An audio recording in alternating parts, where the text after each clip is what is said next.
So, good evening, Rev. So, yung share ko is tungkol sa guardian angel ko.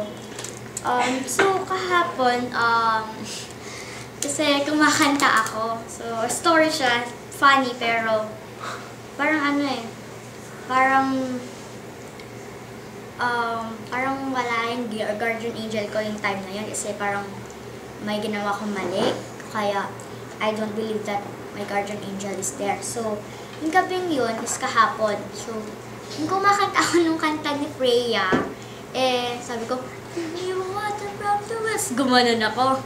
Sabi ko, aray. So, kasi dalawang bato yun. Tapos may hole sa gitna. So, yung parang yung hole na yun sa akin is full of problems para sa akin. So yung parang yung feet ko, yung ako. So, nahulog ako doon. Tapos yung night, para sa akin, is the darkness. So, hindi mo makikita kung saan ka pupunta, kung whole ka ba ng hindi problems or whole ka ng problems. So, yung song na kinakanta ko is Call to the Angels. Yung parang, yun yung kanta na kinakanta ko. Parang yun yung wrong song na kinakanta ko. Dapat yung own song ko pala na tantawag sa angel ko, hindi yung ibang kanta. So, kapag may problems ka nga, para sa akin, kapag may problems ka,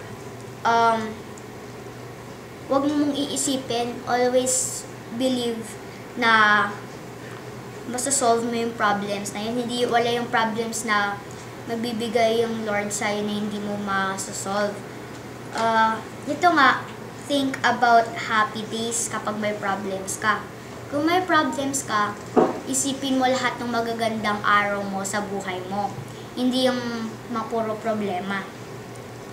So, an angel don't go when you don't believe that your own angel is there.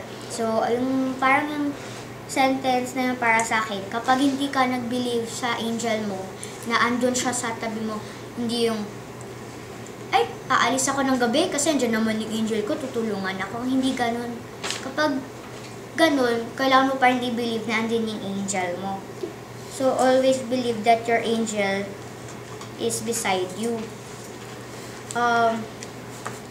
So, yung reading is an angel came in holding a censer of gold. So, yung parang yung gold, yung gift sa'yo, na yung gift is yung angel. So, an angel came in holding a censer of gold. So, yun nga yung gold, yung gift na ibibigay sa'yo. Yung gift na yun, yung protection mo for your whole life. Or for the day. Kapag hindi siya pumunta at hindi niya binigay yung gift na yun, ibig sabihin hindi ka nag-believe na nandun siya. Kasi yung meron kasi parang kasi sa SPED, kasi na-experience ko na andun talaga yung angel ko. Kasi, yung sa SPED, tumatakbo ako. Puro poles yun. Sumabit yung kamay ko dun. Tapos yung bagsak ko, talagang nag-slide ako hanggang end. Kasi tinignan ko dun sa CR, walang sugat. Talagang walang sugat. Pero lumuka ako. Kasi masakit eh. Pero yung sakit, yung pain nga, kapag tinignan mo, wala siyang sugat. So, yung time na yon, I believe that my angel is there. So, yung parang sa akin, kapag may ganun, always believe that your angel is at your side. So, yung lesson natin doon is, kailangan natin i-believe yung angel na andun siya lagi sa tabi mo. Huwag mo lang sasabihin nga na pupunta nga ako sa kaaway ko. Kung may kaaway ka, huwag kang pupunta kagad. Kasi always pray first. Kapag makikipag-ayos ka, mabaya. Kung nakipag-ayos ka pala sa kaaway mo, bubugbugin ka na ng kasama nyo.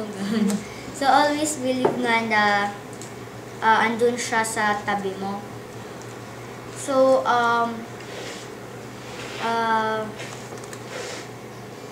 yun lang yung share ko ngayon. Just believe nga nandun yung angel mo lagi sa tabi mo.